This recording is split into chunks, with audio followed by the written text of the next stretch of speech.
엄마는 늘 말했어요. 나는 자식 차별 같은 거 안 한다고요. 그런데 이상하게 그 말은 늘 저를 보지 않고 할 때만 나왔습니다. 형이 실수하면 그럴 수도 있지, 누나가 화내면 예민한 거야. 그런데 제가 똑같이 하면 엄마는 꼭 이렇게 말했어요. 너는 왜 그렇게 사람을 힘들게 하니? 저는 막내였고 이 집에서 유일하게 사랑받지 않아도 되는 사람처럼 취급받았습니다. 20살이 되자마자 집을 나왔고 연락도 끊었습니다. 그런데 20년 만에 엄마에게서 전화가 왔습니다. 너도 이제 가족이니까 알아야 할 것 같아서. 그날 식탁 위엔 밥 대신 서류가 놓여 있었고 아빠 손은 계속 떨리고 있었습니다. 엄마는 고개를 들지 못한 채 한마디를 꺼냈어요. 그날 너를 낳았던 날 말이야. 그 순간 제가 왜 20년 동안 이 집에서 미움받아야 했는지 모든 이유가 드러났습니다. 그리고 진실이 밝혀진 뒤 오열한 건 저가 아니라 부모였습니다. 영상을 시청하시기에 앞서 구독과 좋아요, 알림 설정 부탁드립니다. 영상 제작에 큰 힘이 됩니다. 감사합니다. 제 기억 속 가장 오래된 장면은 6살 생일날입니다. 케이크 위에 초가 6개 꽂혀 있었고 가족들이 둘러앉아 생일 축하 노래를 불렀어요. 형과 누나는 손뼉을 치며 웃고 있었고 아빠는 카메라를 들고 계셨죠. 그런데 엄마만 노래를 부르지 않았어요. 그냥 테이블 끝에 앉아서 멍하니 저를 바라보고만 계셨습니다. 그때는 몰랐어요. 그게 이상한 거라는 걸. 엄마가 저를 보는 그 눈빛이 사랑이 아니라 다른 감정이라는 걸요. 어린 저는 그저 초를 불고 박수를 받고 케이크를 먹었습니다. 하지만 그날 밤 엄마는 제 방에 오지 않았어요. 형과 누나에겐 늘 자기 전에 안아주고 머리를 쓰다듬어 주셨는데 저한테는 그런 적이 한 번도 없었습니다. 초등학교에 입학하면서 그 차이는 더 분명해졌어요. 형이 학교에서 상을 받아오면 엄마는 온 동네에 자랑하셨어요. 누나가 그림을 그려오면 냉장고 문에 자석으로 붙여두고 친척들한테 사진을 찍어 보내셨죠. 근데 제가 받아온 상장은 서랍 속에 그냥 들어갔습니다. 아무 말도 없이요. 엄마, 나도 상 받았어. 응, 그래. 수고했네. 그게 다였어요. 눈도 안 마주치고 돌아서서 설거지를 계속하셨죠. 저는 그 상장을 들고 한참을 서 있었어요. 뭔가 더 해야 할 것 같았거든요. 더 잘해야, 더 착해야, 그럼 엄마가 저를 봐주실 것 같았어요. 하지만 그런 날은 오지 않았습니다.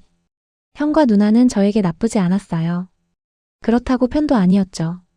그저 없는 사람처럼 대했습니다. 아침 식탁에서 형이 우유를 따를 때 누나 컵에만 따라주고 제 컵은 비워둔 채 자리에 앉곤 했어요. 고의는 아니었을 거예요.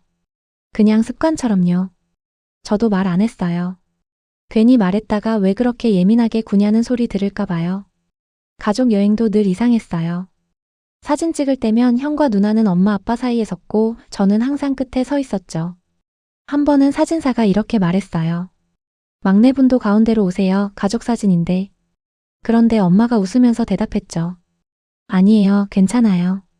저렇게 서는 게 편해요. 저는 아무 말도 하지 못했어요. 그냥 고개를 숙이고 서 있었습니다. 중학교 때 일입니다. 반에서 미술대회 대표로 뽑혔어요. 꽤 큰 대회였고 학교에서도 기대를 많이 했죠. 저는 떨리는 마음으로 집에 와서 가족들에게 말했습니다. 형과 누나는 오, 대박이라고 했고 아빠는 그래, 열심히 해라라고 하셨어요. 근데 엄마는 그냥 고개만 끄덕이고는 다른 이야기를 시작했어요. 오빠, 너 다음 주 학원 시간표 나왔어? 엄마가 확인 좀 해야 하는데. 마치 제 말은 들리지도 않는 것처럼요. 저는 그 자리에서 입을 다물었어요. 더 이상 말하고 싶지 않았거든요.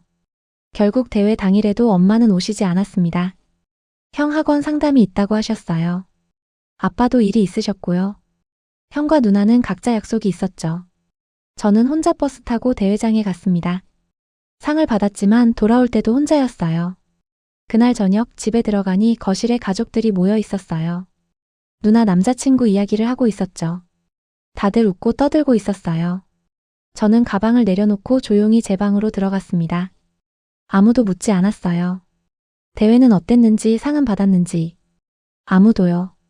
그때부터였던 것 같아요. 저는 조금씩 말수가 줄어들었고 가족들과 함께 있어도 혼자인 것처럼 행동하게 됐어요.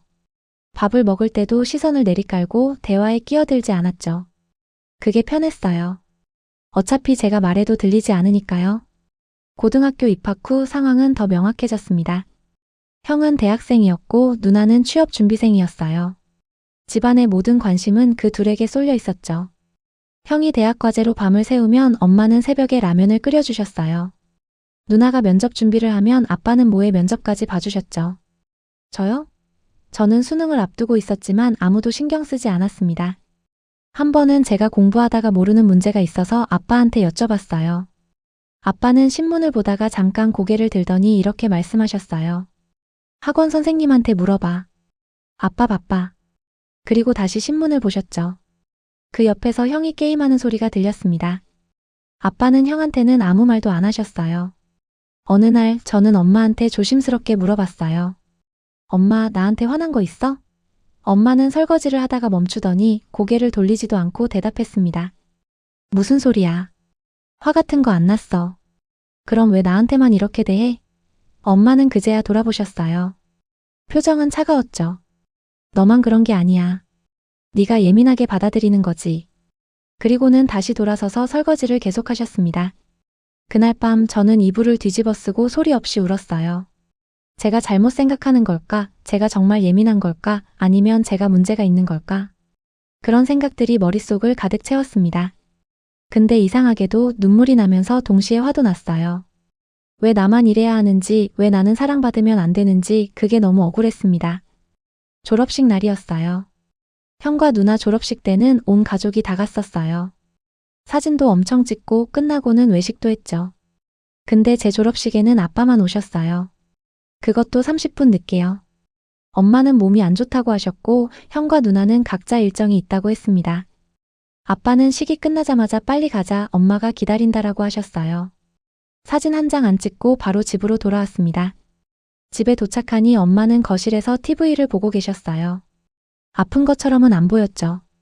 저는 교복을 벗으며 조용히 제 방으로 들어갔습니다.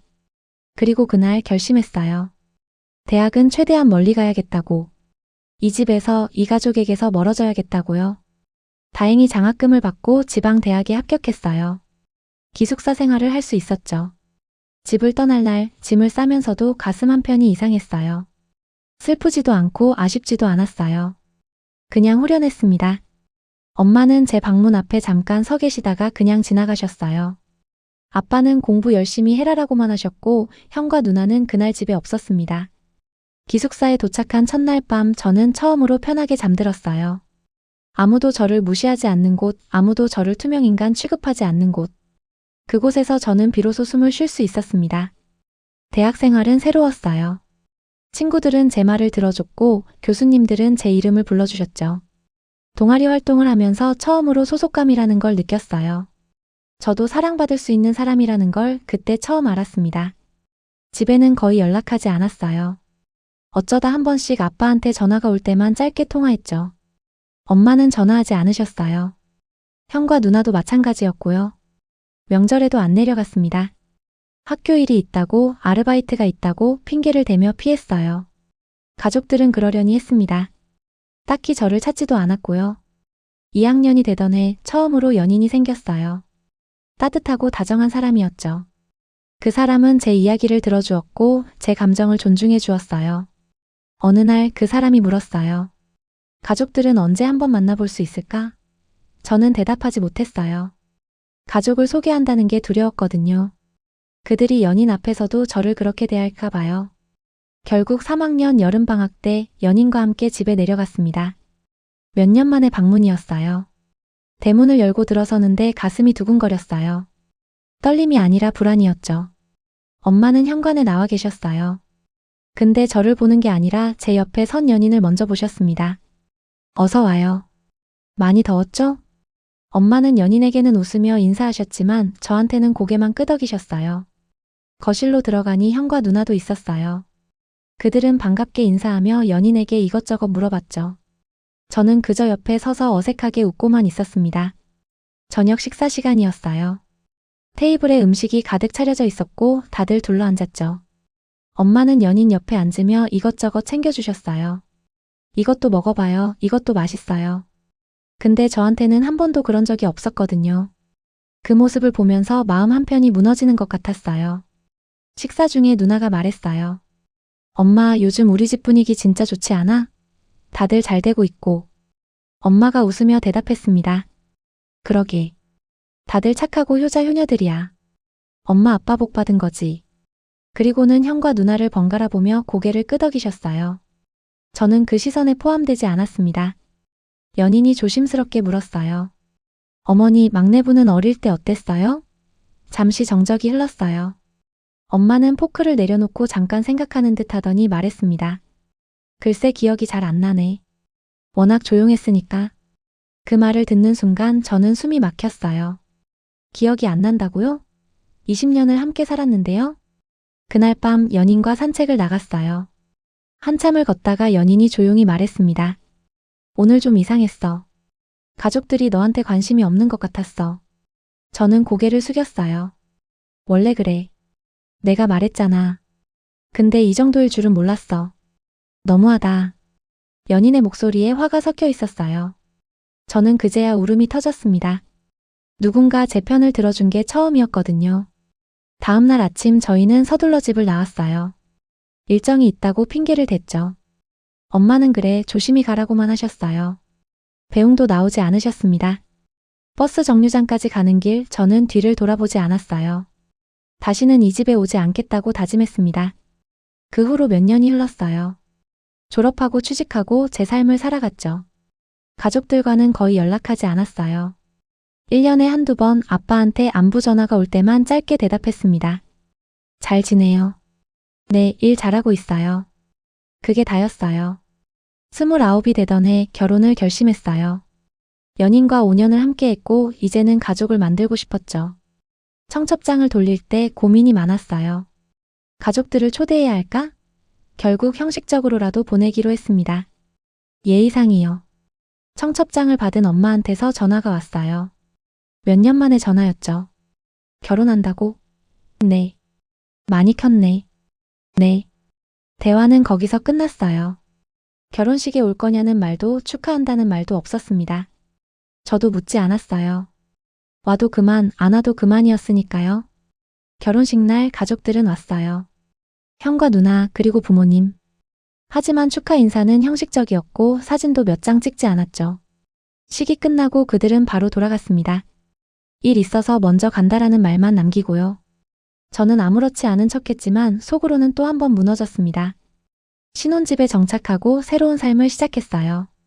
배우자는 제게 정말 좋은 사람이었어요.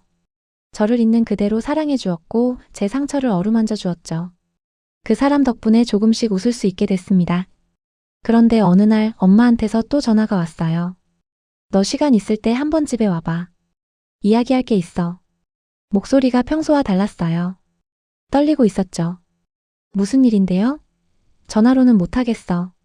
그냥 와봐. 그리고 전화가 끊겼습니다. 저는 불안했어요. 뭔가 큰일이 생긴 것 같았죠. 배우자에게 말하니 함께 가자고 했어요. 주말에 집으로 향했습니다. 차 안에서 내내 긴장했어요. 손바닥에 땀이 났고 심장이 빨리 뛰었죠. 집에 도착하니 가족들이 다 모여 있었어요. 거실 분위기가 이상했어요. 다들 말이 없었고 표정이 굳어 있었죠. 엄마는 소파에 앉아 있었고 아빠는 창밖을 보고 계셨어요. 형과 누나는 눈을 마주치지 않았습니다. 왜 이렇게 다들 모여 있어요? 엄마가 천천히 고개를 들었어요. 눈이 충혈돼 있었죠. 울었던 것 같았어요. 앉아. 저는 배우자와 함께 조심스럽게 자리에 앉았습니다. 식탁 위에는 서류 몇 장이 놓여 있었어요. 뭔데요, 이게? 아빠의 목소리는 떨리고 있었어요. 너한테 미안하다. 저는 그 말의 의미를 이해할 수 없었습니다. 갑자기 왜 미안하다는 건지, 무엇 때문에 가족들이 이렇게 심각한 표정을 짓고 있는 건지요. 엄마가 식탁 위의 서류를 손으로 밀어냈어요. 마치 보기 싫다는 듯이요. 나도 이럴 생각은 없었어. 근데 이제는 말해야 할 것 같아서. 엄마의 목소리도 떨렸어요. 20년 넘게 살면서 한 번도 들어본 적 없는 톤이었죠. 도대체 무슨 일인데요? 누가 아픈 거예요? 형이 고개를 저었어요. 아니야. 그런 건 아니고 형도 말을 잇지 못했어요.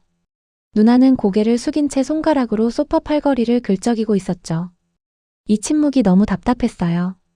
배우자가 제 손을 잡았어요. 따뜻한 손길이었지만 저는 식은땀이 나고 있었습니다. 뭔가 큰 일이 벌어질 것 같은 예감이 들었거든요. 아빠가 창가에서 돌아서며 천천히 입을 열었어요. 네가 태어났을 때 말이야. 그 순간 엄마가 갑자기 말을 끊었어요. 여보, 그만해. 아직 이미 늦었어. 얘도 알아야 해. 아빠의 목소리에는 결연함이 섞여 있었어요. 저는 두 분을 번갈아 봤어요. 제가 태어났을 때요? 도대체 무슨 이야기를 하려는 건지 전혀 감이 잡히지 않았습니다. 배우자도 긴장한 표정으로 저를 바라봤어요. 엄마가 눈물을 닦으며 말했어요. 너를 낳던 날. 그날 병원에서 엄마는 말을 이어가지 못하고 고개를 떨궜어요. 어깨가 들썩이는 게 보였죠. 우는 거였어요. 형이 대신 말을 이었어요. 그날 엄마 아빠가 크게 싸웠대. 네가 태어나기 직전에. 싸움이요? 왜요? 그게 형도 말하기 힘들어하는 게 보였어요. 누나가 눈물을 글썽이며 거들었죠. 엄마가 다른 사람을 만난 적이 있었대. 네가 임신됐을 무렵에. 그 말을 듣는 순간 머릿속이 하얘졌어요. 다른 사람이요? 엄마가요? 그게 무슨 소리죠? 아빠가 힘없이 소파에 앉으며 말했어요. 30년 전 일이야. 나랑 엄마가 잠깐 사이가 안 좋았을 때였어. 몇 달간 거의 말도 안 했지. 그때 엄마가 옛날 친구를 다시 만났어. 남자친구. 아빠의 목소리는 계속 떨렸어요. 이야기하는 게 힘든 게 분명했죠. 엄마가 고개를 들었어요. 눈은 빨갛게 충혈돼 있었고 뺨에는 눈물 자국이 있었어요. 한 번이었어. 딱 한 번. 그 사람이랑 실수했어. 그리고 몇 주 후에 임신한 걸 알았지. 저는 숨이 막혔어요. 실수요? 그럼 저는? 그래서 나한테 말했어. 솔직하게. 아빠가 계속했어요. 나는 화가 났어. 당연히. 근데 동시에 우리 가정이 무너지는 게 싫었어. 형이랑 누나도 있었고. 그래서 아빠는 말을 멈췄어요. 눈을 감고 깊게 숨을 쉬었죠. 그래서 뭔데요? 제 목소리가 떨렸어요. 배우자가 제 손을 더 세게 잡았지만 저는 아무것도 느껴지지 않았어요. 그래서 확인하지 않기로 했어. 친자 확인 같은 거 안 하기로. 아빠의 말에 저는 얼어붙었습니다. 확인하지 않았다고요? 너를 낳고 그냥 우리 아이로 키우기로 했지. 근데 아빠는 말을 잇지 못했어요. 엄마가 흐느끼며 말했어요. 근데 안 됐어. 너를 볼 때마다 그날이 생각났어. 내가 저질렀던 실수가. 그래서 자꾸 멀어졌어. 일부러 그런 건 아니었는데 마음이 안 갔어. 저는 그 말을 듣고도 아무 말이 나오지 않았어요. 머릿속이 복잡했거든요. 그러니까 엄마는 제가 친자식이 아닐 수도 있다고 생각했고 그래서 저를 미워한 거예요? 20년 동안요? 확인도 안 하고요? 제 목소리는 차가웠어요. 친자 확인도 안 하고 그냥 저를 그렇게 대한 거예요? 아빠가 고개를 떨궜어요. 미안하다. 나도 확신이 없었어. 혹시 결과가 안 좋게 나오면 어쩌나, 가정이 깨지면 어쩌나. 그게 무서웠어. 그래서 저를 20년 넘게 투명인간처럼 대한 거예요? 제 목소리가 높아졌어요. 참고 있던 감정이 터져나오기 시작했죠. 생일날 케이크만 먹고 상 받아도 무시당하고 졸업식에 혼자 가고 가족 사진 끝에 서고 그게 다 이것 때문이었어요? 엄마가 얼굴을 가렸어요. 미안해. 정말 미안해. 하지만 그 사과는 너무 가벼웠어요. 20년의 상처를 덮기에는요. 형이 조심스럽게 말했어요. 나도 몰랐어.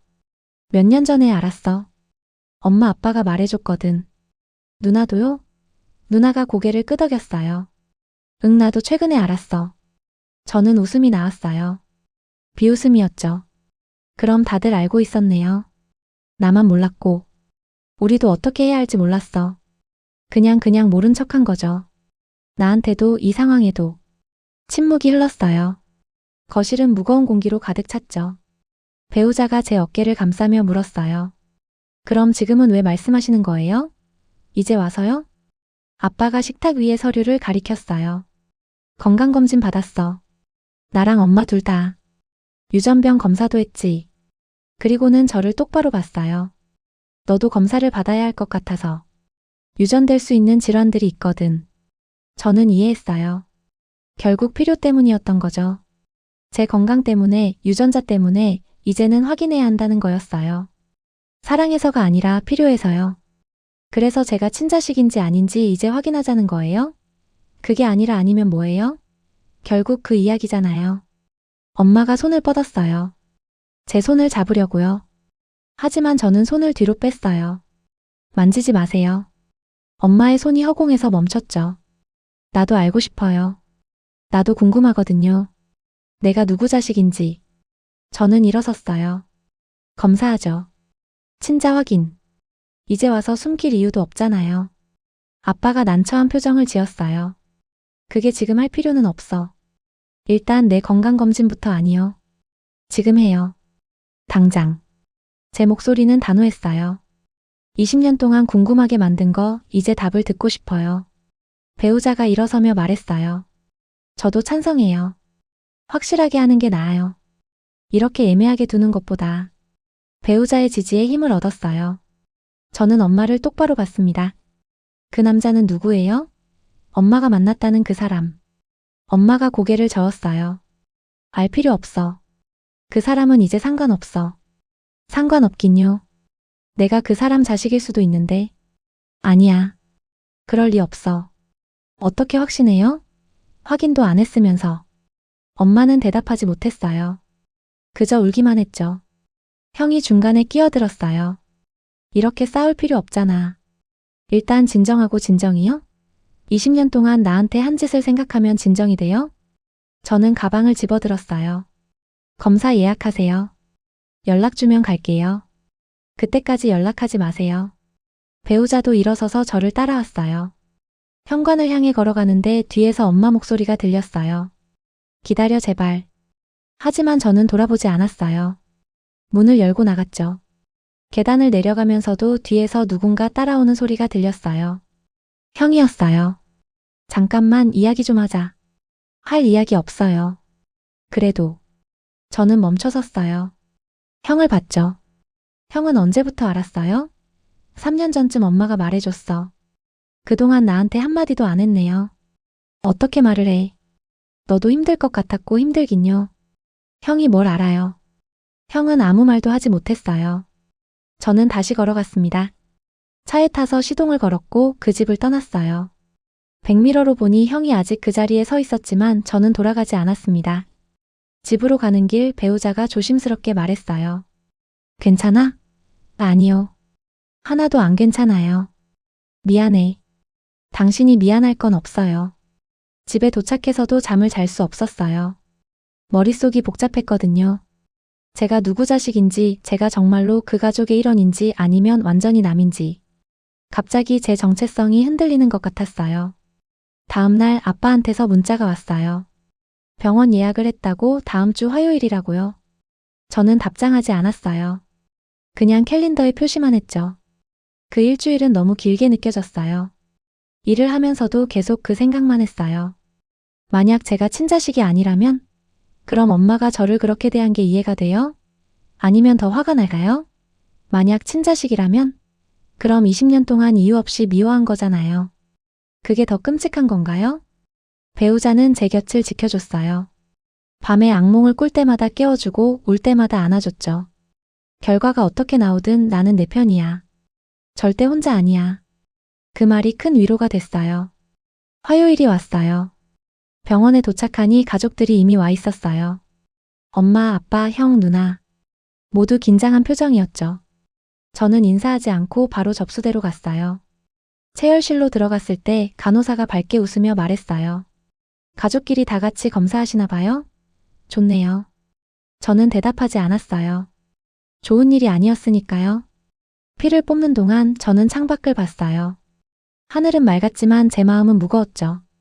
이 작은 피 한 방울이 제 인생 전체를 바꿀 수도 있다는 게 이상했어요. 대기실로 나왔을 때 엄마가 다가왔어요. 너 아침 먹었니? 먹었어요. 뭐 먹었는데? 그게 중요해요? 엄마는 입을 다물었어요. 눈가가 또 붉어져 있었죠. 일주일 내내 운 것 같았어요. 하지만 저는 동정심이 들지 않았어요. 오히려 화가 났죠. 왜 이제 와서 울고 그래요? 진작에 그랬어야죠. 의사 선생님이 나왔어요. 결과는 일주일 후에 나옵니다. 그때 다시 오시면 설명해 드릴게요. 일주일이요? 또 일주일을 기다려야 한다고요? 저는 고개를 끄덕이고 일어섰어요. 병원을 나서는데 아빠가 불렀어요. 점심이라도 같이 됐어요. 할 일 있어요. 저는 배우자와 함께 주차장으로 향했어요. 뒤에서 누군가 따라오는 소리가 들렸지만 돌아보지 않았습니다. 차에 타서야 저는 한숨을 쉬었어요. 끝났네. 응. 이제 일주일만 기다리면 돼. 배우자가 제 손을 잡았어요. 무서워? 응, 무서워. 그 일주일도 지옥 같았어요. 잠을 제대로 잘 수 없었고 밥맛도 없었죠. 직장에서도 집중이 안 됐어요. 동료가 요즘 왜 그래? 라고 물었지만 대답할 수 없었어요. 뭐라고 말해요? 내가 친자식인지 아닌지 확인 중이라고요? 엄마한테서 몇 번 전화가 왔어요. 받지 않았어요. 문자도 왔죠. 미안해, 용서해줘, 내 엄마야. 그 문자들을 보면서 비웃음이 나왔어요. 엄마요? 20년 동안 엄마 역할을 안 하더니 이제 와서 엄마라고요? 형한테서도 연락이 왔어요. 동생아, 나도 미안해. 진작에 말했어야 했는데. 저는 답장했어요. 이제 와서 미안하다고 뭐가 달라져요? 형은 더 이상 연락하지 않았습니다. 드디어 결과를 듣는 날이 왔어요. 다시 병원으로 향했죠. 이번에는 배우자만 데려갔어요. 가족들한테는 따로 연락하지 않았어요. 혼자 먼저 듣고 싶었거든요. 상담실에 들어갔을 때 의사 선생님은 서류를 보고 계셨어요. 표정이 심각했죠. 제 심장이 빠르게 뛰기 시작했어요. 앉으세요. 선생님이 말했어요. 저는 의자에 앉았지만 다리가 떨렸어요. 배우자가 제 손을 꽉 잡았죠. 검사 결과가 나왔습니다. 선생님이 서류를 앞으로 밀었어요. 친자 관계 확인 검사 결과. 선생님이 말을 멈췄어요. 저를 똑바로 보더니 천천히 말했습니다. 99.9% 친자 관계가 확인됐습니다. 그 순간 시간이 멈춘 것 같았어요. 친자식이라고요? 제가 아빠의 진짜 자식이라고요? 확실한 거예요? 제 목소리가 떨렸어요. 네, 확실합니다. 유전자 표지자 분석 결과 부자 관계가 명확하게 확인됐습니다. 저는 그 서류를 집어들었어요. 숫자들과 그래프가 보였지만 제대로 읽히지 않았어요. 머릿속이 하얘졌거든요. 친자식이었어요. 저는 친자식이었어요. 그럼 20년 동안의 그 냉대는 뭐였어요? 이유가 없었던 거잖아요. 그냥 엄마가 저를 미워한 거였어요. 아무 이유 없이요. 배우자가 제 어깨를 감싸며 물었어요. 괜찮아? 저는 대답하지 못했어요. 괜찮은지 아닌지도 모르겠었거든요. 오히려 더 혼란스러웠어요.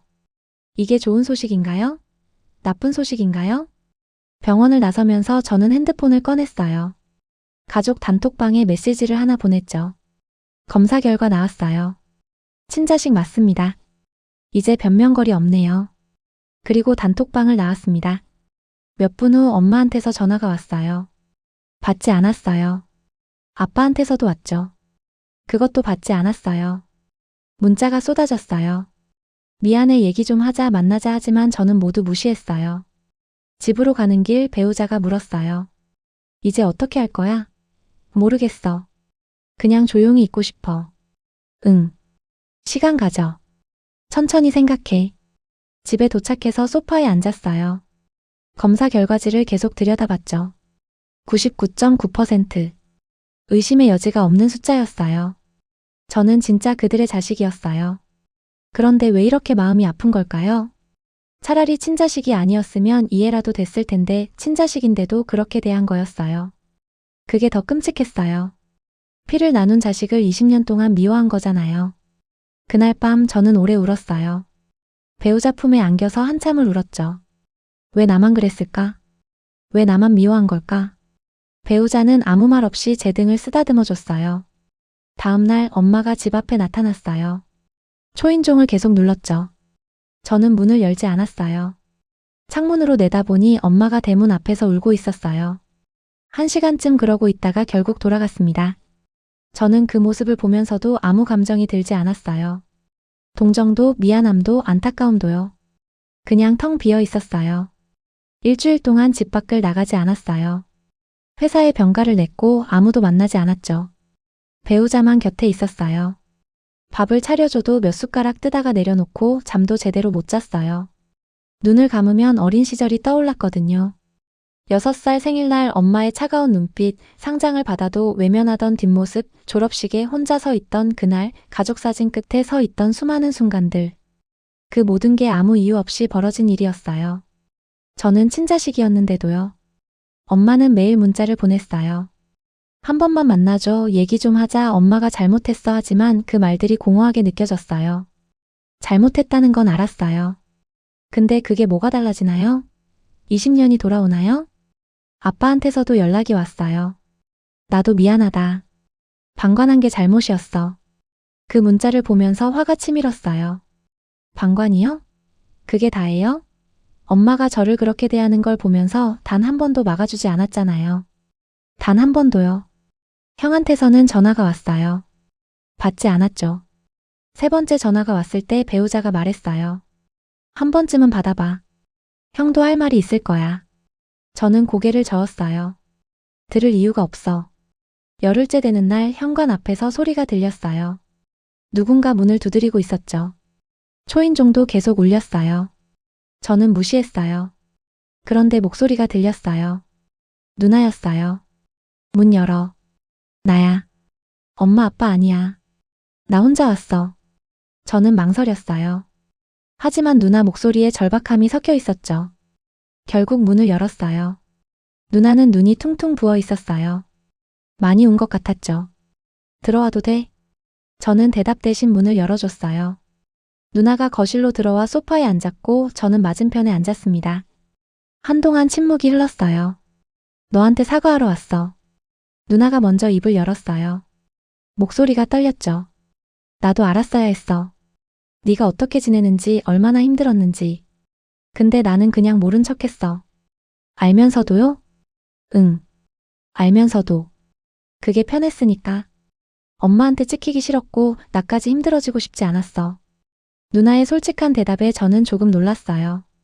변명하지 않더라고요. 그게 비겁했다는 거 알아. 근데 그때는 몰랐어. 아니, 모르고 싶었어. 누나도 엄마가 나한테 왜 그러는지 이상하게 생각한 적 있어요? 당연히 있었지. 중학교 때부터 이상하다고 느꼈어. 근데 엄마한테 물어보면 그냥 내가 예민한 거야 라고 하더라.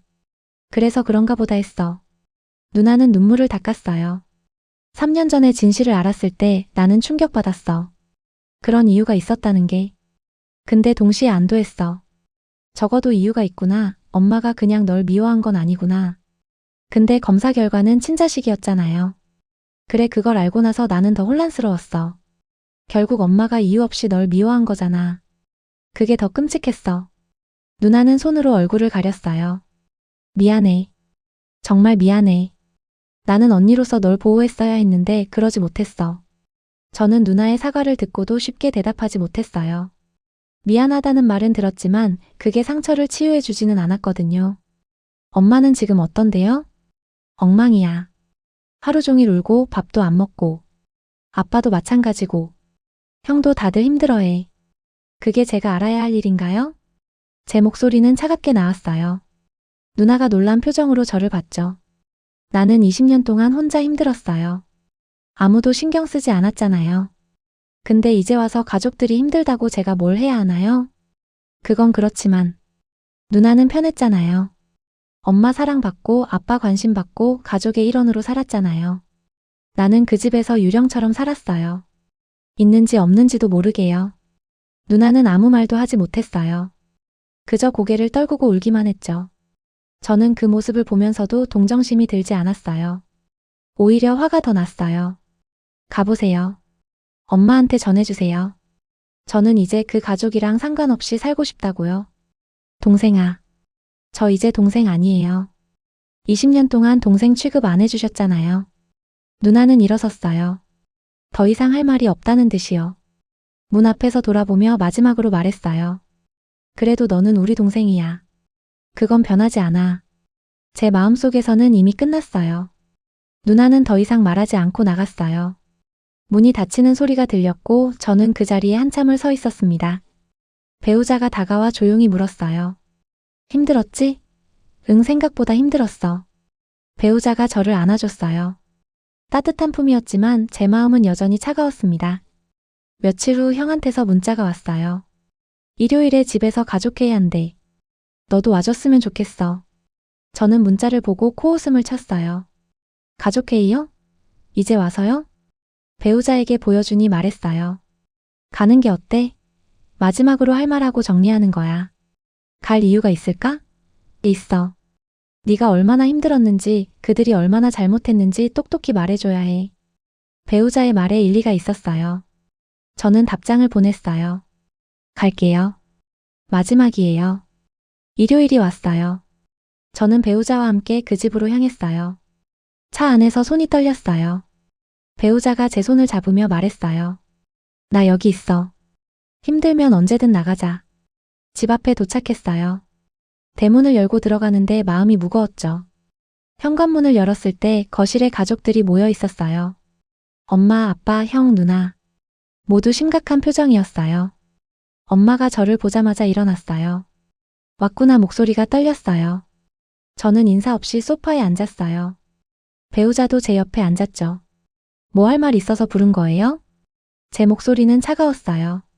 아빠가 입을 열었어요. 우리가 너한테 정말 미안하다. 변명의 여지가 없어. 알고 있어요. 그래서 어떻게 하면 좋을지 이야기하고 싶었어. 네가 원하는 게 있다면. 원하는 거요? 저는 웃음이 나왔어요. 제가 원하는 게 뭔지 알아요? 시간을 돌리는 거예요. 다시 6살로 돌아가서 엄마가 저를 안아주고 생일날 노래를 불러주고 상 받으면 자랑해주는 거요. 그게 돼요? 엄마가 눈물을 흘렸어요. 미안해, 정말 미안해. 미안하다는 말은 이제 지겨워요. 20년 동안의 상처가 미안하다는 말로 치유될 것 같아요? 아빠가 말했어요. 우리가 뭘 해야 할까? 말만 해. 뭐든 하겠어. 아무것도 필요 없어요. 그냥 이제 저를 가족이라고 생각하지 마세요. 저도 그렇게 할게요. 형이 끼어들었어요. 그건 너무한 거 아니야? 너무하다고요? 저는 형을 똑바로 봤어요. 형은 뭘 했는데요? 알고도 모른 척 했잖아요. 그게 너무한 거 아니에요? 형은 대답하지 못했어요. 누나도 고개를 숙이고 있었죠. 엄마는 계속 울고 있었고 아빠는 창밖을 보고 계셨어요. 제가 왜 힘들었는지 알아요? 차별받아서가 아니에요. 이유를 몰라서였어요. 내가 뭘 잘못했나, 내가 왜 사랑받지 못하나 그 질문에 20년 동안 답을 찾지 못했어요. 제 목소리가 높아졌어요. 근데 이제 알았어요. 이유가 없었다는 걸요. 그냥 엄마가 저를 미워한 거예요. 자기 실수 때문에 죄 없는 아이를 미워한 거라고요. 엄마가 얼굴을 가렸어요. 나도 어쩔 수 없었어. 어쩔 수 없었다고요? 엄마는 어른이었잖아요. 선택할 수 있었잖아요. 근데 가장 쉬운 길을 선택한 거예요. 무고한 아이를 미워하는 길을요. 아빠가 말했어요. 나도 잘못했어. 막았어야 했는데. 아빠는 더 비겁해요. 엄마가 저를 그렇게 대하는 걸 보면서도 단 한 번도 막아주지 않았잖아요. 엄마 성격이 원래 그래라면서 넘어갔잖아요. 거실이 정적에 휩싸였어요. 모두 아무 말도 하지 못했죠. 저는 일어섰어요. 이제 갈게요. 더 이상 할 말 없어요. 엄마가 다급하게 말했어요. 기다려. 제발 한 번만 더 기회를 줘. 기회요? 20년이 기회였어요. 근데 엄마는 그 기회를 한 번도 안 쓰셨잖아요. 저는 현관으로 걸어갔어요. 배우자도 따라왔죠. 신발을 신는데 뒤에서 엄마가 따라왔어요. 제발 나를 용서해줘. 저는 돌아봤어요. 엄마의 얼굴은 눈물범벅이었고 손은 떨리고 있었죠. 처음으로 엄마가 나약하게 보였어요. 하지만 그게 저를 움직이지는 못했습니다. 용서요? 전 아직 준비가 안 됐어요. 어쩌면 평생 안 될 수도 있어요. 그리고 문을 열고 나갔어요. 뒤에서 엄마가 울부짖는 소리가 들렸지만 돌아보지 않았어요.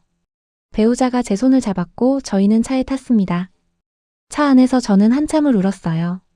화도 나고 슬프기도 하고 후련하기도 했어요. 배우자는 아무 말 없이 제 등을 쓰다듬어줬죠. 잘했어. 네가 해야 할 말 다 했어. 집으로 돌아가는 길 핸드폰이 계속 울렸어요. 엄마, 아빠, 형, 누나. 모두에게서 전화가 왔죠. 하지만 저는 받지 않았어요. 문자도 계속 왔지만 읽지 않았어요. 그날 밤 저는 결정했어요. 연락처를 모두 차단하기로요. 더 이상 그들의 연락을 받고 싶지 않았거든요. 배우자가 물었어요. 정말 괜찮아? 응. 이게 맞는 것 같아. 나 자신을 지키려면요. 며칠 후 누나가 집 앞에 편지를 놓고 갔어요. 읽지 않았어요. 그냥 버렸죠. 형도 소포를 보냈는데 받지 않고 반송했어요. 엄마는 이메일을 보냈지만 읽지 않고 삭제했습니다. 한 달이 지났어요. 가족들한테서 연락은 점점 줄어들었죠. 저는 일상으로 돌아갔어요. 회사에 복귀하고 친구들을 만나고 배우자와 평범한 하루를 보냈어요. 어느 날 배우자가 조심스럽게 물었어요. 후회하지 않아? 뭐를? 관계를 끄는 것. 저는 잠시 생각했어요. 후회하냐고요? 아니, 후회 안 해. 오히려 후련해. 그래도 가족인데. 가족이라는 게 뭔데요? 피를 나눴다고 가족이에요? 저는 그 사람들한테 20년 동안 가족 대접 못 받았어요. 이제 와서 가족이라고 붙잡을 권리가 있을까요? 배우자는 더 이상 묻지 않았어요. 대신 저를 꽉 안아줬죠. 내 선택을 존중해. 나는 내 편이야. 그 말이 큰 위로가 됐어요. 저는 비로소 진짜 가족이 누군지 알 것 같았어요. 피가 아니라 사랑으로 연결된 사람들이요. 2달째 직장 동료가 물었어요. 요즘 명절에도 고향 안 가?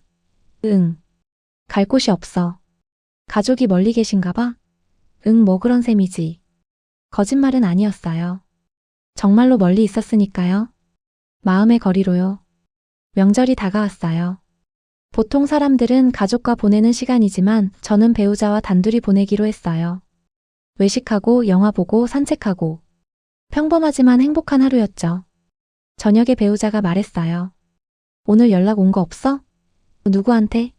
가족들한테. 모르겠어. 차단했으니까. 배우자는 제 손을 잡았어요. 힘들면 언제든 말해. 혼자 감당하지 말고. 고마워. 근데 진짜 괜찮아. 오히려 이렇게 사는 게 편해.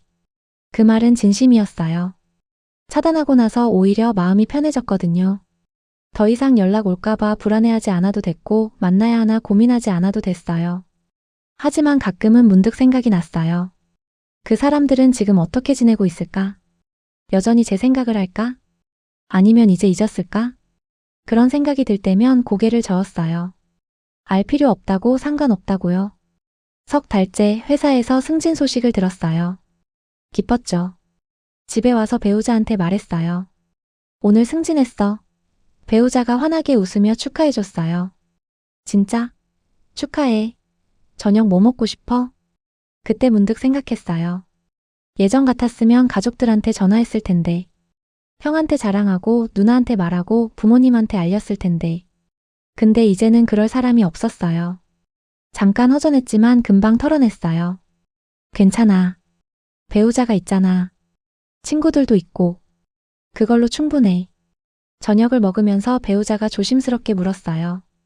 혹시 나중에 마음이 바뀌면 어떻게 할 거야? 바뀔 것 같지 않은데. 그래도 만약에? 글쎄 그때 가서 생각해 볼게. 사실 확신은 없었어요. 정말로 평생 이렇게 살 수 있을까? 나중에 후회하지 않을까? 하지만 지금은 이게 최선이었어요. 제 마음을 지키는 유일한 방법이었으니까요. 넉 달째 친구들과 모임이 있었어요. 술을 마시면서 누군가 물었어요. 너 요즘 가족들이랑 연락 안 해? 응. 끊었어. 왜? 이유가 있어. 더 이상 묻지 않더라고요. 친구들은 제 선택을 존중해줬어요. 그게 고마웠죠. 설명하지 않아도 이해해주지 않아도 그냥 옆에 있어주는 사람들이요. 집에 돌아오는 길 문득 궁금해졌어요. 그 사람들은 정말로 저를 찾고 있을까? 아니면 이제 포기했을까? 차단을 풀고 싶은 충동이 들었지만 참았어요. 지금 확인하면 또 흔들릴 것 같았거든요. 5달째 배우자의 가족 모임에 갔어요. 따뜻한 사람들이었죠. 장모님은 저를 친아들처럼 대해주셨고 장인어른은 제 이야기를 귀 기울여 들어주셨어요. 식사 중에 장모님이 말씀하셨어요. 명절에는 우리 집으로 와요. 가족끼리 모여야죠. 그 말을 듣는 순간 코끝이 찡해졌어요. 가족이라고 불러주는 사람이 있다는 게요. 화장실에 가서 눈물을 닦았어요. 이상했어요. 슬픈 건지 기쁜 건지 알 수 없었거든요. 하지만 한 가지는 확실했어요. 저도 사랑받을 자격이 있는 사람이라는 거요. 거울 속 제 모습을 봤어요. 예전보다 밝아 보였어요. 가족과 연락을 끊고 나서 오히려 더 행복해진 것 같았죠. 이게 맞는 선택이었다는 확신이 들었습니다. 거실로 돌아왔을 때 배우자 가족들이 웃으며 이야기하고 있었어요. 저를 보고 자리를 만들어줬죠. 그 사이에 앉으면서 생각했어요. 여기가 내 자리구나. 이 사람들이 내 가족이구나. 그날 밤 집으로 돌아오는 차 안에서 배우자가 물었어요. 오늘 어땠어? 좋았어. 당신 부모님 정말 좋은 분들이야. 다행이다. 우리 가족이 널 좋아하거든. 가족. 그 단어가 이제는 따뜻하게 느껴졌어요. 예전에는 차갑고 무서운 단어였는데 이제는 달랐어요. 진짜 가족의 의미를 알게 된 것 같았습니다. 반년이 지났어요. 가족들과 완전히 연락을 끊고 산지 6개월째였죠. 삶은 평온했어요. 일도 잘 풀렸고 배우자와의 관계도 좋았어요. 가끔 문득 그 사람들 생각이 나긴 했지만 금방 지나갔습니다. 어느 날 회사에서 점심을 먹는데 모르는 번호로 전화가 왔어요. 받지 않았죠. 차단한 번호가 아니면 굳이 받을 이유가 없었으니까요. 근데 같은 번호로 문자가 왔어요. 저는 김민정 기자입니다. 가족 문제 관련해서 취재하고 있는데 혹시 인터뷰 가능하실까요? 이상했어요. 기자가 왜 저한테 연락을 한 거죠? 제 가족 이야기를 어떻게 알았을까요? 저는 문자를 무시했어요. 관심 없었거든요. 하지만 그날 저녁 또 다른 번호로 전화가 왔어요. 이번에는 받았어요. 여보세요? 안녕하세요. 저는 법률사무소에서 일하는 변호사입니다. 혹시 시간 되실 때 한번 만나뵐 수 있을까요? 무슨 일인데요? 전화로는 말씀드리기 어렵습니다. 대개 가족 관련해서 중요한 이야기가 있어서요. 저는 경계했어요. 무슨 일인지 먼저 말씀해 주세요. 어머님께서 요양병원에 계십니다. 그리고 유언장을 작성하셨는데 그 내용 때문에 연락드렸습니다. 요양병원이요? 엄마가요? 저는 순간 멈칫했어요. 무슨 일이 있으신 건가요? 자세한 건 만나서 말씀드리는 게 좋을 것 같습니다. 내일 오후 어떠세요? 저는 망설였어요. 만나야 하나? 궁금하긴 했지만 다시 그 사람들과 연결되고 싶지 않았거든요. 생각해보고 연락드릴게요. 그리고 전화를 끊었습니다. 집에 와서 배우자한테 말했어요. 오늘 이상한 전화 받았어. 상황을 설명하니 배우자가 심각한 표정을 지었어요. 요양병원이라고? 응. 근데 왜 나한테 연락한 건지 모르겠어. 가봐야 할 것 같은데. 유언장이라는 게 심상치 않잖아. 가기 싫어. 또 흔들릴 것 같아. 배우자가 제 손을 잡았어요. 내가 같이 갈게. 혼자 안 갈 거니까 걱정하지 마. 고민 끝에 다음날 변호사 사무실로 향했어요. 배우자와 함께요. 사무실에 들어서니 중년의 남자 변호사가 맞아줬어요. 와주셔서 감사합니다. 앉으세요. 서류들이 책상 위에 놓여 있었어요. 변호사가 입을 열었어요. 먼저 말씀드리자면 어머님께서 6개월 전 쓰러지셨습니다. 뇌졸중이었어요. 저는 숨이 막혔어요. 6개월 전이요? 제가 연락을 끊고 얼마 안 됐을 때잖아요. 지금은 어떤 상태세요? 의식은 있지만 거동이 불편하십니다. 그래서 요양병원에 계시고요. 변호사가 서류를 건넸어요. 어머님께서 유언장을 작성하셨습니다. 그 안에 당신에게 전하고 싶은 말씀이 있으시다고 하더군요. 저는 서류를 받았지만 펼치지 않았어요. 왜 하필 지금이요? 어머님께서 시간이 많지 않다고 하십니다. 꼭 만나고 싶다고요? 시간이 많지 않다. 그 말이 가슴에 꽂혔어요. 하지만 동시에 화도 났어요. 죽을 때가 돼서야 저를 찾는 거예요? 형이랑 누나는요? 물론 가족분들도 곁에 계십니다. 하지만 어머님께서 특히 당신을 보고 싶어 하십니다. 저는 유언장을 펼쳤어요. 엄마의 글씨였어요. 떨리는 손으로 쓴 것 같았죠. 내용을 읽는데 눈물이 났어요. 내 사랑하는 막내에게. 엄마가 미안해. 너무 미안해. 엄마는 네가 태어났을 때부터 너를 제대로 사랑하지 못했어. 내 잘못 때문에 너를 의심했고 그 의심이 미움이 됐지. 근데 그게 다 엄마 잘못이었어. 너는 아무 잘못이 없었는데. 더 읽을 수 없었어요. 눈물이 글씨를 가렸거든요. 배우자가 제 어깨를 감싸며 말했어요. 괜찮아. 천천히. 저는 눈물을 닦고 계속 읽었어요. 친자 확인 결과를 보고 나서 엄마는 무너졌어. 너는 진짜 내 딸이었는데 나는 20년 넘게 너를 미워했잖아. 그게 얼마나 끔찍한 일인지 이제야 깨달았어. 용서해달라는 게 아니야. 그럴 자격이 없다는 거 알아. 다만 마지막으로 너를 보고 직접 사과하고 싶어. 엄마의 마지막 소원이야. 편지는 거기서 끝났어요. 저는 한참을 멍하니 앉아 있었어요. 머릿속이 복잡했거든요. 변호사가 조심스럽게 물었어요. 가보실 건가요? 모르겠어요. 아직 천천히 생각하세요. 하지만 시간이 많지 않다는 것만 알아두시길 바랍니다. 사무실을 나와서 차에 탔어요. 한참을 말없이 앉아 있었죠. 배우자가 물었어요. 어떻게 할 거야? 가야 할까? 그건 네가 결정할 일이야. 근데 후회하지 않을 선택을 해. 후회하지 않을 선택. 뭐가 후회하지 않을 선택일까요? 가서 마지막으로 얼굴을 보는 것? 아니면 그냥 이대로 끝내는 것? 며칠을 고민했어요. 잠도 잘 오지 않았고 일도 손에 잡히지 않았죠. 계속 생각했어요. 만약 엄마가 돌아가시면 저는 후회할까? 일주일 후 저는 결정했어요. 가보기로요. 마지막이라고 생각하고요. 배우자에게 말하니 바로 같이 가겠다고 했어요. 요양병원으로 향하는 길 가슴이 두근거렸어요. 떨림인지 불안인지 알 수 없었죠. 병원에 도착해서 안내 데스크에 물었어요. 어느 병실이세요? 312호입니다. 복도를 걸어가는데 다리가 무거웠어요. 배우자가 제 손을 잡아줬죠. 312호 앞에 섰어요. 문을 열기 전에 심호흡을 했습니다. 문을 열었어요. 병실 안에는 형과 누나가 있었어요. 그들이 저를 보고 놀란 표정을 지었죠. 왔구나 형이 말했어요. 침대에 엄마가 누워 계셨어요. 많이 야위셨더라고요. 6개월 전에 봤을 때보다 훨씬 더 작아 보였어요. 눈은 감고 계셨죠. 잠들어 계세요? 누나가 고개를 끄덕였어요. 응. 요즘 많이 주무셔. 깨어있는 시간이 점점 짧아지고 있어. 저는 조심스럽게 다가갔어요. 침대 옆 의자에 앉았죠. 엄마의 손을 봤어요. 주름이 가득하고 핏줄이 드러나 있었어요. 이렇게 작은 손이었나 싶었죠. 잠시 후 엄마가 눈을 떴어요. 천천히 초점을 맞추더니 저를 봤어요. 눈이 커졌어요. 왔니? 목소리가 약했어요. 네. 엄마의 눈에서 눈물이 흘렀어요. 고마워 와줘서. 저는 아무 말도 하지 못했어요. 그저 엄마를 바라봤죠. 엄마가 손을 들어 올리려고 했어요. 하지만 힘이 없어서 떨리기만 했죠. 저는 그 손을 잡았어요. 차가웠어요. 미안해 정말 미안해 엄마가 울먹였어요. 엄마가 너한테 너무 못했어. 알아요. 용서해달라는 거 아니야. 그럴 자격 없는 거 알아. 근데 그냥 한 번만 말하고 싶었어. 사랑한다고. 그 말을 듣는 순간 눈물이 흘렀어요. 제가 평생 듣고 싶었던 말이었거든요. 형과 누나에겐 수없이 했던 말, 저한테는 단 한 번도 하지 않았던 그 말이요.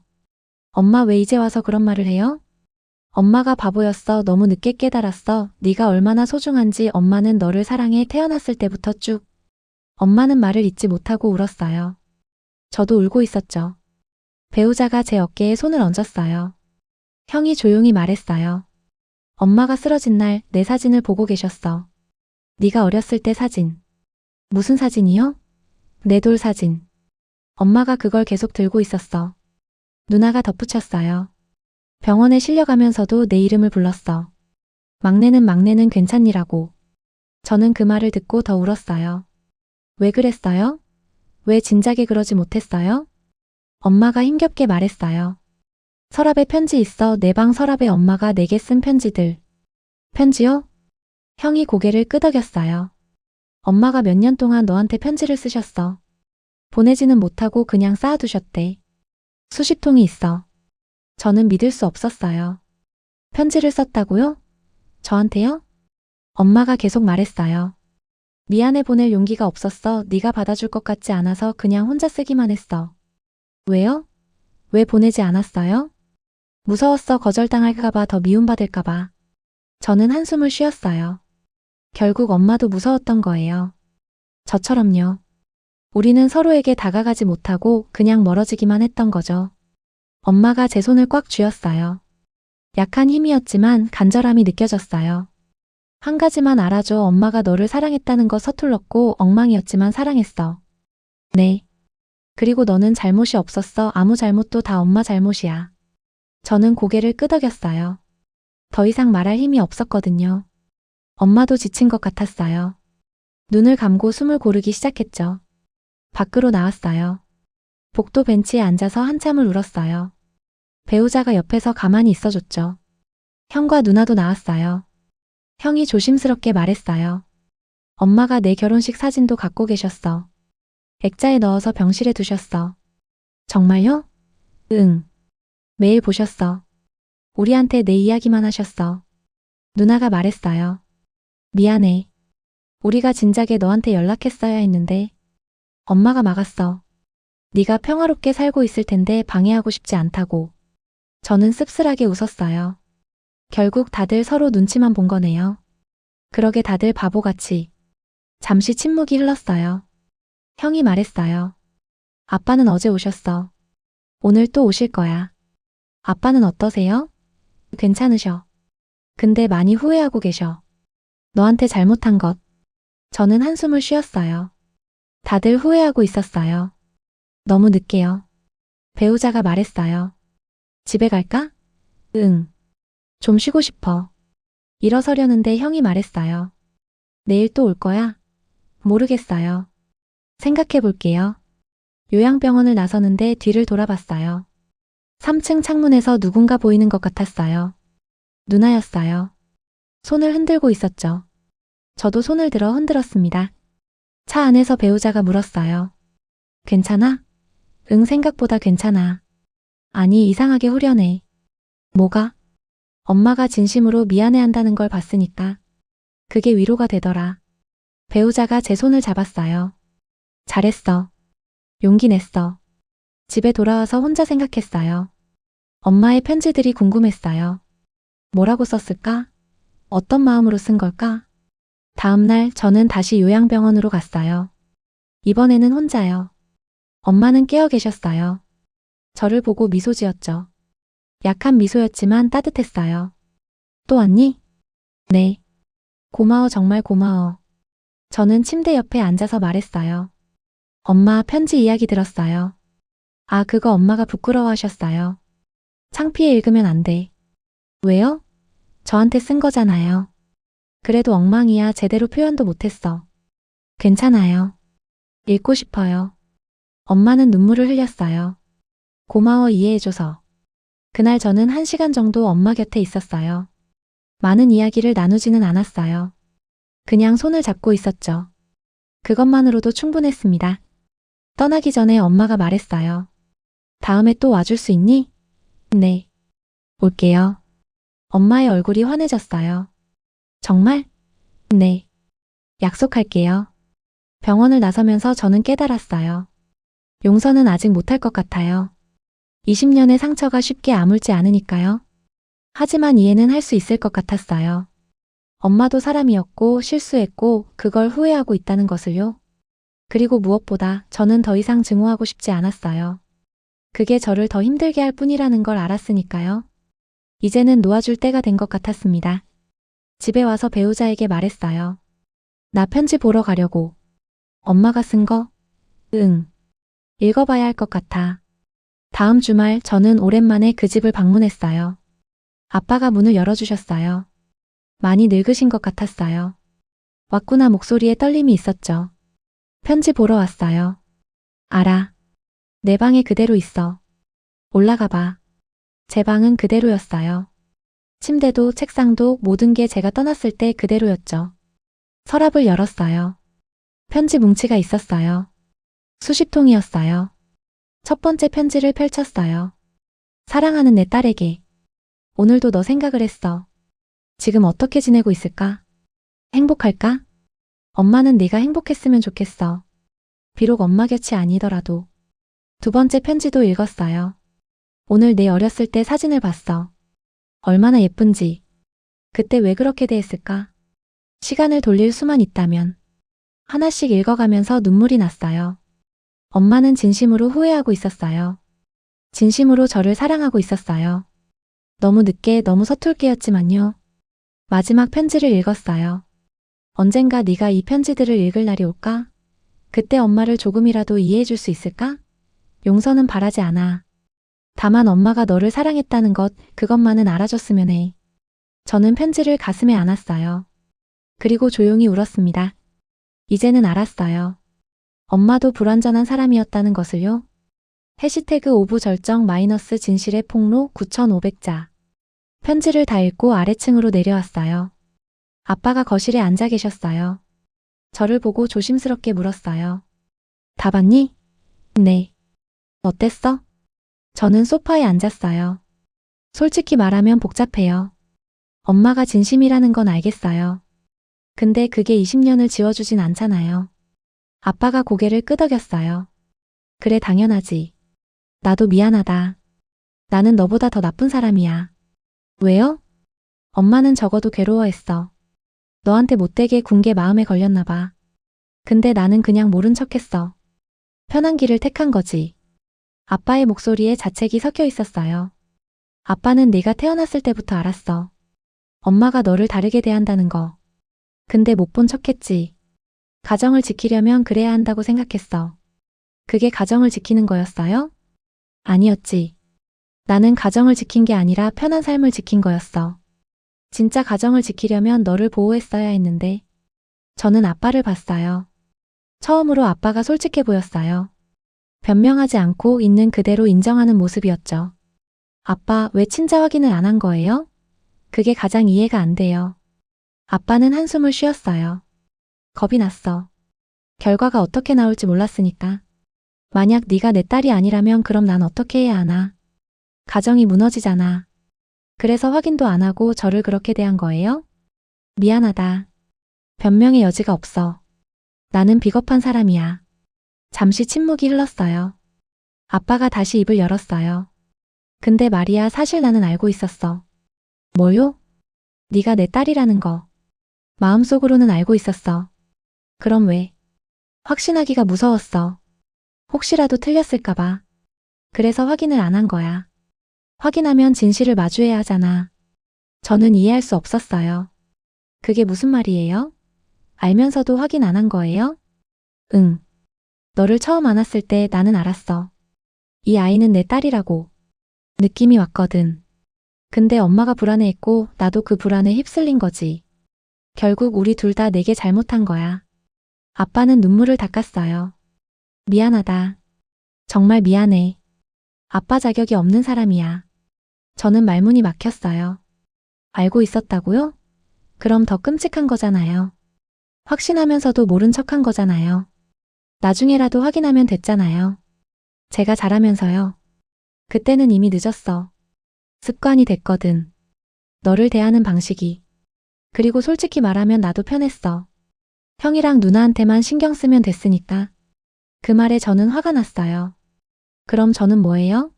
그냥 귀찮은 존재였어요? 아니야. 그런 게 아니라. 그럼 뭔데요? 사랑하면서도 무시한 거예요? 그게 더 나쁜 거 아니에요?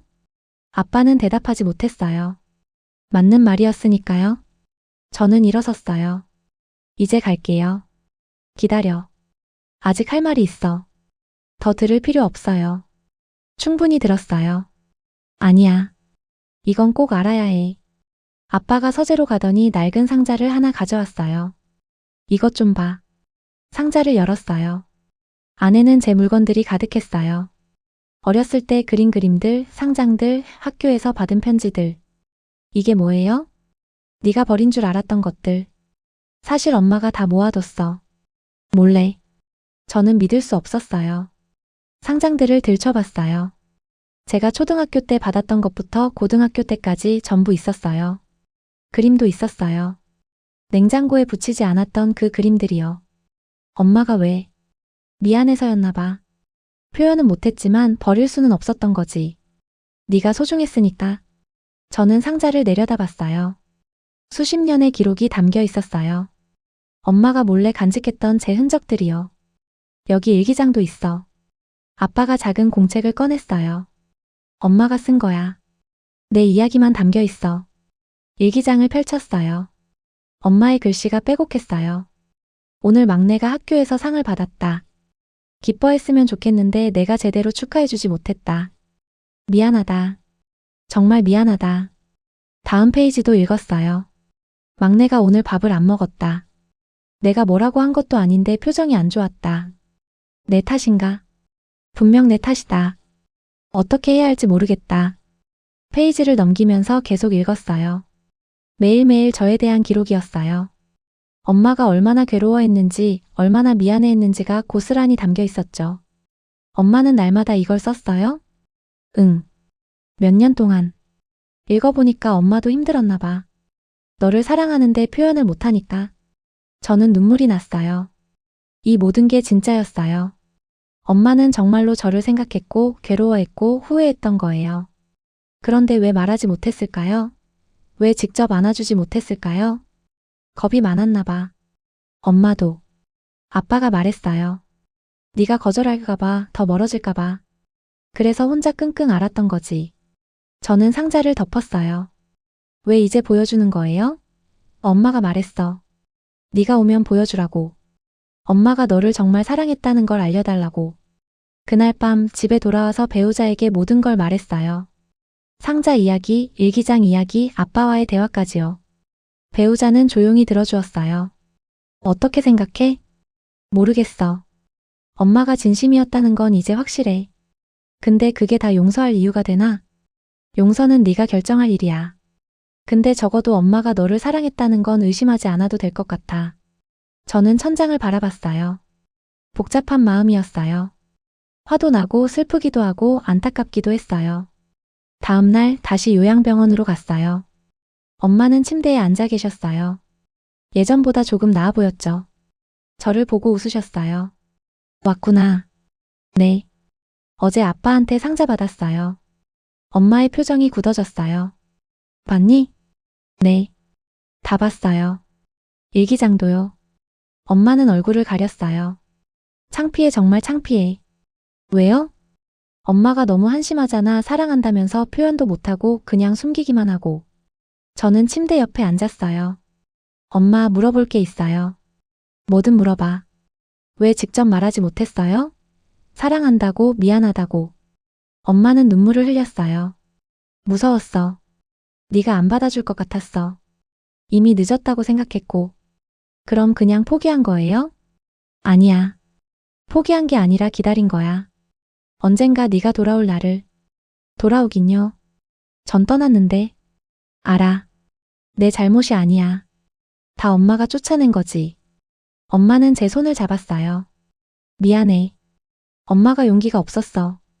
네가 초등학교 들어갈 때, 중학교 들어갈 때, 고등학교 들어갈 때 매번 다짐했어.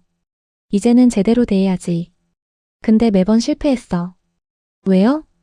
습관이 됐나 봐. 너를 멀리하는 게. 그리고 너무 죄책감이 커서 얼굴을 못 본 거야.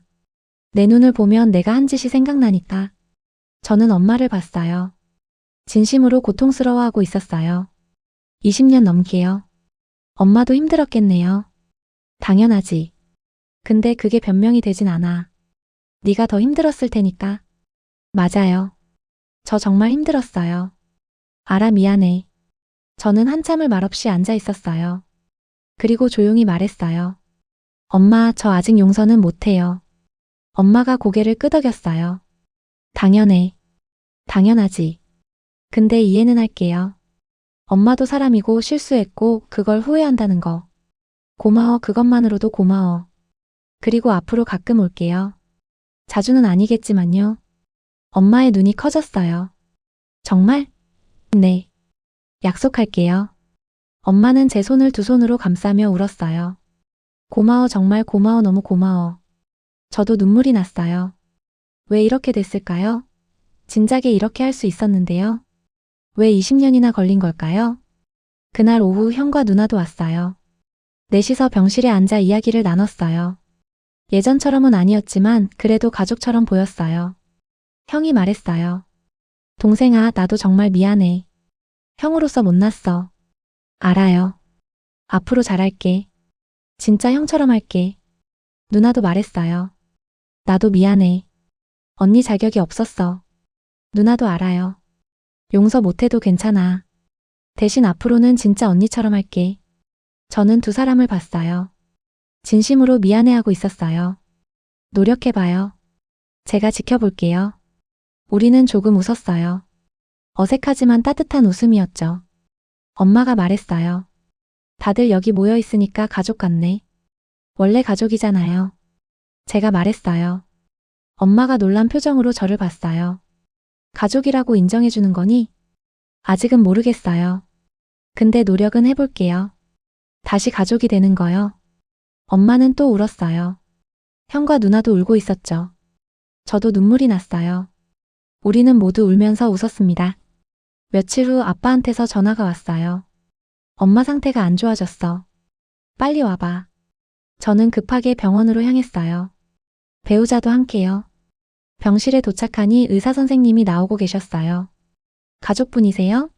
네. 위중합니다. 준비하셔야 할 것 같습니다. 머리가 멍해졌어요. 준비라니요? 벌써요? 병실로 들어갔어요. 엄마는 산소 마스크를 쓰고 계셨어요.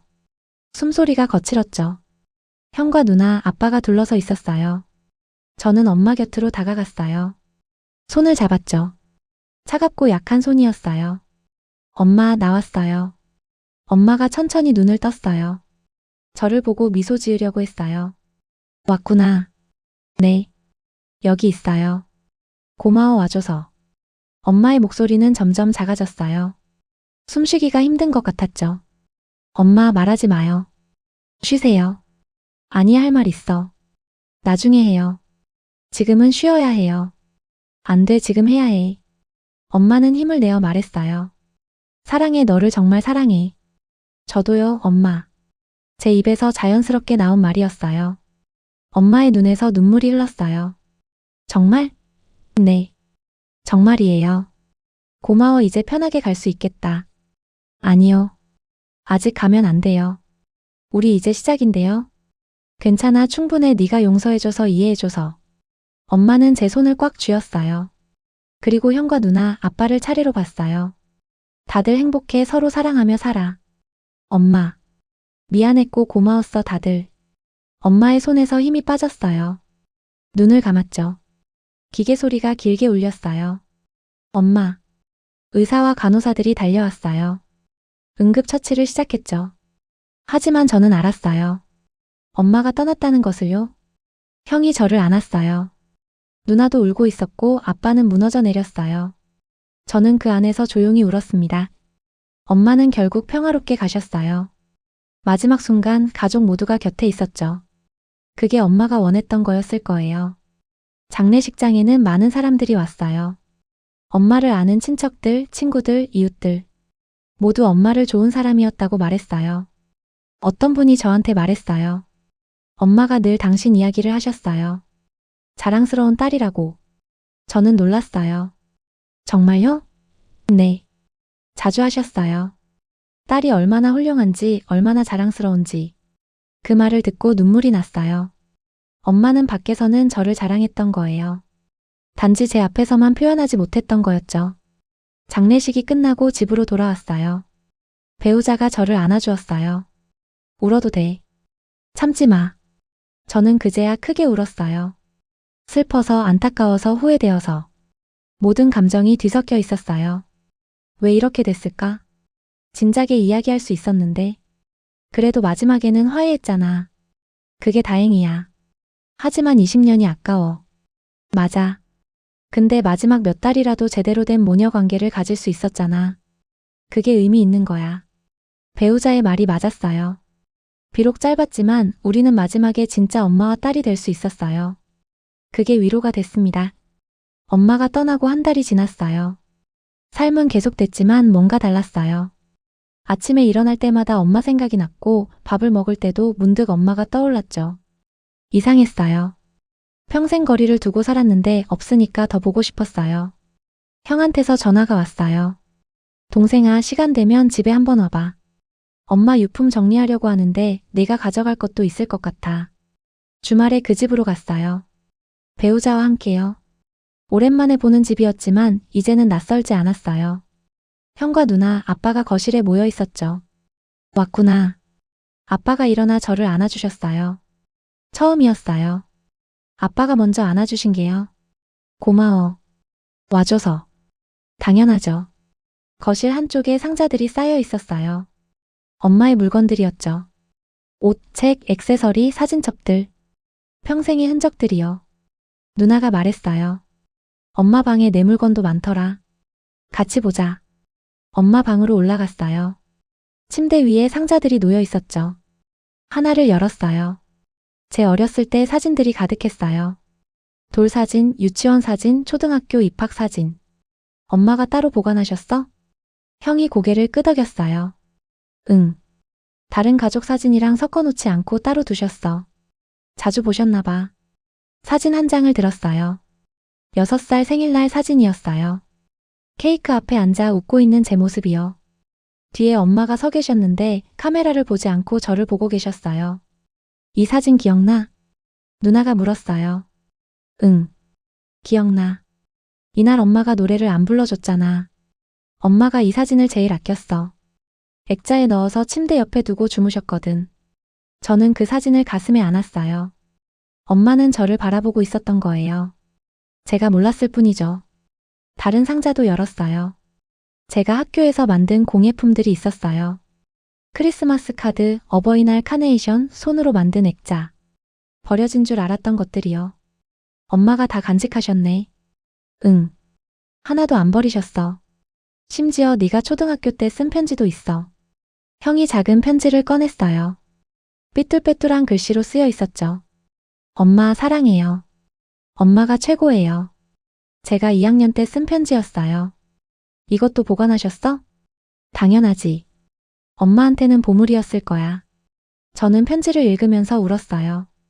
그때 저는 진심으로 엄마를 사랑했었어요. 언제부터 변한 걸까요? 아, 엄마가 먼저 변한 게 아니라 저도 변한 거였구나. 서랍을 열었어요.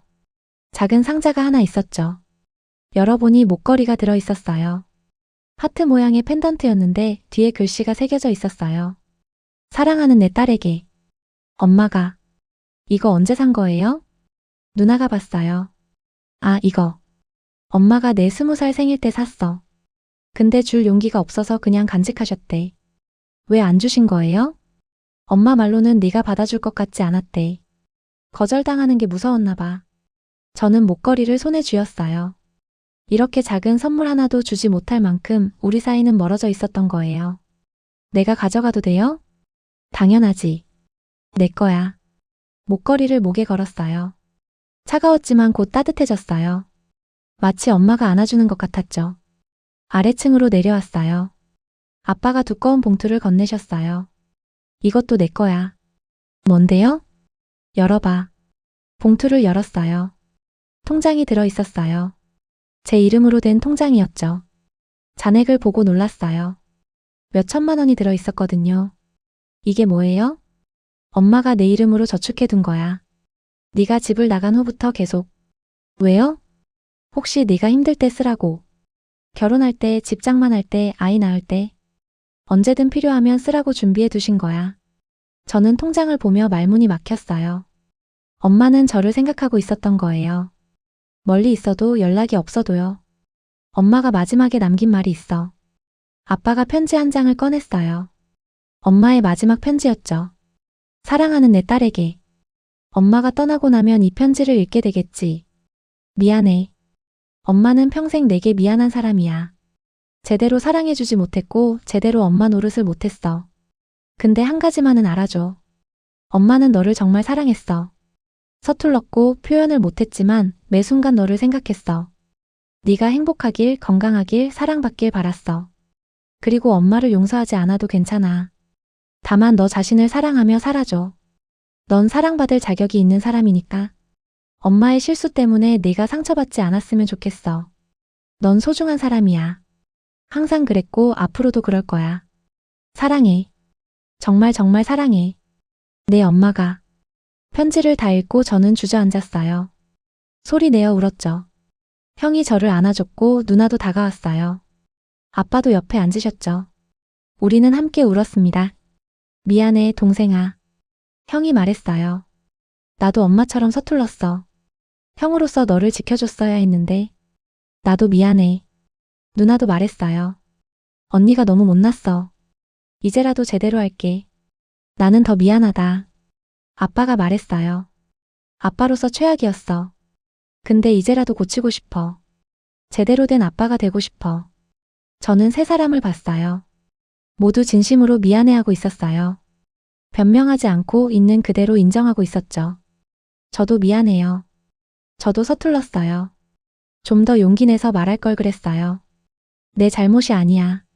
아니에요. 저도 한 부분은 책임이 있어요. 말하지 않았으니까요. 이해받고 싶다고, 사랑받고 싶다고. 우리는 한참을 안고 있었어요. 어색했지만 따뜻했어요. 이게 가족이구나 다시 한번 느꼈습니다. 그날 저녁 넷이서 함께 밥을 먹었어요.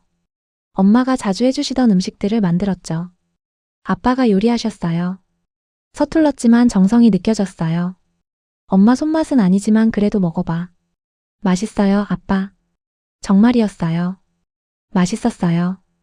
음식 맛이 아니라 마음이 맛있었죠. 식사 중에 형이 말했어요. 우리 이제 자주 모이자.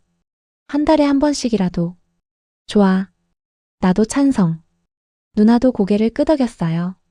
저도 동의했죠. 좋아요. 그렇게 해요. 아빠가 웃으셨어요. 엄마가 좋아하시겠다. 우리가 이렇게 모여 있는 거. 그러게요. 우리는 엄마 이야기를 나눴어요. 좋았던 기억, 웃긴 기억들을요. 슬픈 이야기는 하지 않았어요. 엄마를 추억하며 웃고 싶었거든요. 며칠 후 엄마 산소에 갔어요. 배우자와 함께요. 꽃을 놓고 절을 했어요. 그리고 조용히 말했어요.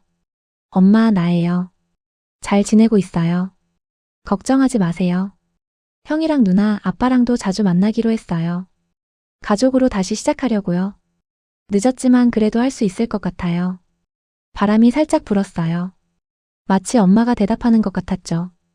저는 미소 지었어요. 엄마, 사랑해요. 이제는 말할 수 있어요. 사랑한다고. 그리고 이해한다고. 엄마도 힘들었다는 거 알아요. 이제는 놓아줄게요. 미움도 원망도. 그냥 사랑만 기억할게요. 눈물이 흘렀지만 슬프지 않았어요. 오히려 후련했죠. 드디어 놓아줄 수 있었으니까요. 배우자가 제 손을 잡았어요. 잘했어. 응. 이제 괜찮아. 돌아오는 길 저는 생각했어요. 엄마와의 20년은 불행했지만 그것이 제 전부는 아니에요. 앞으로 살아갈 날들이 더 많으니까요. 그 시간을 행복하게 채워가면 되는 거예요. 한 달 후 약속대로 가족 모임이 있었어요. 아빠 집에서 모였죠. 형과 형수, 누나와 매형, 그리고 저와 배우자. 조카들도 있었어요. 조카가 저한테 물었어요. 고모, 할머니는 어디 가셨어요? 하늘나라에 가셨어. 언제 오세요? 오시진 않지만 항상 우리를 보고 계실 거야. 그럼 나쁜 짓 하면 안 되겠네요. 그렇지. 착하게 살아야지. 조카가 웃으며 뛰어갔어요. 아이들의 웃음소리가 집안을 가득 채웠죠. 엄마가 보면 좋아하셨을 것 같았어요. 아빠가 저를 불렀어요. 잠깐 이리 와봐. 베란다로 나갔어요. 아빠가 담배를 피우고 계셨죠. 담배 피우세요? 엄마 돌아가시고 나서 다시 시작했어. 스트레스 받아서. 몸 안 좋으신데 끊으세요. 그래야지. 근데 쉽지 않네. 잠시 침묵이 흘렀어요. 아빠가 말했어요. 고마워. 뭐가요? 와줘서. 우리 가족 안 포기해줘서. 당연한 거예요. 아니야. 당연하지 않아. 네가 우리를 용서한 건 당연한 게 아니야. 내 선택이지. 저는 아빠를 봤어요. 아빠, 저 진짜 힘들었어요. 알아. 20년이 너무 길었어요. 너무 외로웠고요. 미안하다. 근데 이제는 괜찮아요. 정말이에요. 이제는 이해하고 받아들일 수 있을 것 같아요. 아빠는 눈물을 닦았어요. 고마워. 정말 고마워. 아빠도 행복하세요. 엄마 없이 힘드시겠지만 그래도 행복하세요. 그래. 노력할게. 너도 행복해라. 우리는 거실로 돌아왔어요. 가족들이 둘러앉아 이야기하고 있었죠. 저는 그 사이에 자연스럽게 앉았어요. 이제는 낯설지 않았어요. 이곳이 제 자리라는 게요. 형이 말했어요. 사진 찍자. 가족 사진. 좋아. 우리는 모두 모여서 사진을 찍었어요. 이번에는 제가 한가운데 섰어요. 양옆에 형과 누나가 있었고 뒤에 아빠가 계셨죠. 배우자도 함께였어요. 하나, 둘, 셋. 카메라 셔터가 눌렸어요. 우리 모두 웃고 있었어요. 진짜 가족 같았죠. 사진을 확인하면서 누나가 말했어요. 이거 엄마한테 보여드리고 싶다. 엄마가 보고 계실 거야. 제가 말했어요. 분명 어디선가 보고 계시면서 기뻐하실 거야.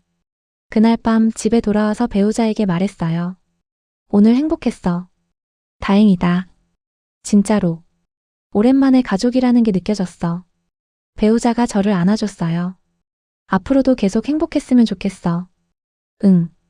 그럴 거야. 이제는 괜찮아. 몇 달이 지났어요. 계절이 바뀌고 일상이 흘렀죠. 가족들과는 꾸준히 연락했어요. 한 달에 한 번씩 모였고 중간중간 전화도 했어요. 형은 정말 형다워졌어요. 제 일에 관심을 가져줬고 힘들 때 의지할 수 있었죠. 누나도 마찬가지였어요. 진짜 언니처럼 챙겨줬어요. 아빠는 건강관리를 시작하셨어요. 담배도 끊으시고 운동도 하셨죠. 가끔 저한테 전화해서 안부를 물으셨어요. 잘 지내니? 네, 아빠. 잘 지내요. 그런 일상이 쌓여가면서 저는 깨달았어요. 가족이라는 게 완벽하지 않아도 된다는 걸요. 실수하고 상처 주고 미안해하고 용서하고. 그게 가족이구나. 어느 날 엄마 산소에 혼자 갔어요. 앉아서 한참을 이야기했어요. 엄마 요즘 잘 지내요. 형이랑 누나랑도 잘 지내고 아빠도 건강해지셨어요. 걱정하지 마세요. 우리 잘 살고 있어요. 바람이 불었어요. 나뭇잎이 바스락거렸죠. 엄마, 저 엄마 목걸이 매일 하고 다녀요. 이거 하고 있으면 엄마가 옆에 있는 것 같아요. 고마워요. 이렇게라도 사랑을 표현해 주셔서요. 구름이 지나가면서 햇살이 비쳤어요. 따뜻했어요. 그리고요, 엄마. 저 이제 정말 괜찮아요. 더 이상 아프지 않아요. 엄마도 이제 편히 쉬세요. 괴로워하지 마시고요. 저희는 다 괜찮으니까요. 눈물이 났지만 슬프지 않았어요. 오히려 평화로웠죠. 사랑해요, 엄마. 이제는 진심으로 말할 수 있어요. 원망 없이 온전히 사랑한다고요. 그렇게 한참을 앉아 있었어요. 엄마와 함께 있는 것처럼요. 1년이 지났어요. 엄마 기일이 돌아왔죠. 가족들이 모두 모였어요. 산소를 찾아서 함께 절을 했어요. 아빠가 말했어요. 엄마, 우리 잘 지내고 있어요.